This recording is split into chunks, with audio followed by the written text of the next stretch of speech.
منو گوش بدین مزخرف میگی از خونه من گم چه بیرون نمیدونستم قسم میخورم شفق تو بگو باور کنین من هیچی نمیدونستم چرا نمیدونستی ها؟ چیه؟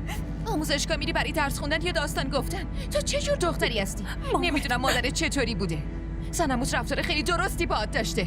باید افسارتو دستش میگرفته. تو خیلی بی‌حیایی. با اون زبونت خودت میگی که منو عروس خودت کن. من تو رو عروس خودم کنم. برو بیرون. از اینجا گم شو. خورم ببینین چی داره میگه. بهت داره تهمت میزنه، داره دروغ میگه. نمیدونم این حرفا رو از کجا آورده. مگه چی بهتون گفته؟ خورم این میگه که تو بهش قول ازدواج دادی.